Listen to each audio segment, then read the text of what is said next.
Hi, this is Shannon Rose at the Rose Hollywood Report. What are the common safety mistakes that people make? Well, it's safety mistakes is having a dirty work site. You know, they didn't really do any smart protection or preparation for what they're about to do. Not using the right safety equipment or wearing the right clothing, and definitely not knowing when to hire the pros. That's a lot of mistakes that people can make. With chemicals and aerosols. What's that, sorry?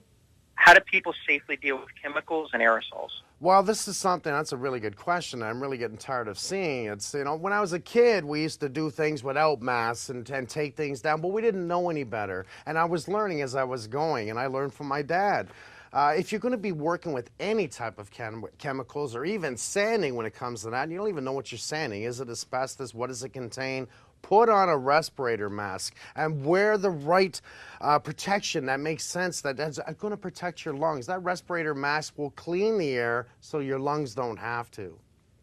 What type of jobs should people leave to the professionals? Well, I think that, you know, I'm against the DIY, but I think you can play with paint in your house, but you can screw up paint if you put a latex over an oil. Do some trim work, basic little, maybe some tiling, little things like that. Don't mess with structure. Don't mess with electrical. Don't mess with plumbing if you don't know how to do it. Don't take it on. Hire the pros. You're going to save money. I always said, spend your money right the first time. What type of protective should every do-it-yourself homeowner own? I'm sorry?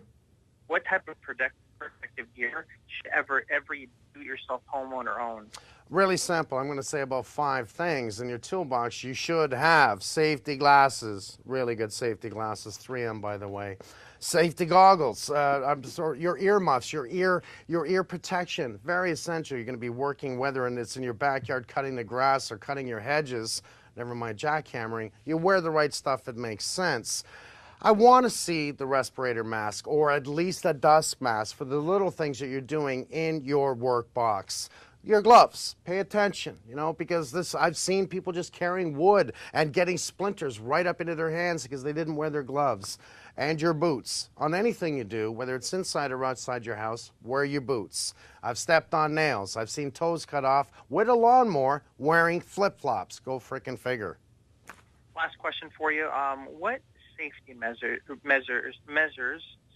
should people use when on a ladder or using a scaffold? Well, common sense when it comes to a ladder or scaffold. If you have your ladder out, don't have your ladder out on a huge angle. I've seen guys just drop to the ground and smash their face right into the ladder.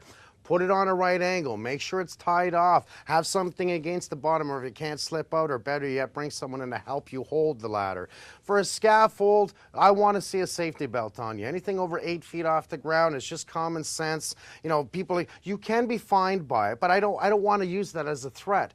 Use it as a mental note to say, I don't want to fall off and break my neck. Put on your 5-point harness, get up on the scaffold, you're nice and safe. This has been Shannon Rose, the Rose Hollywood Report. Thank you for joining me. My pleasure. Have a good one.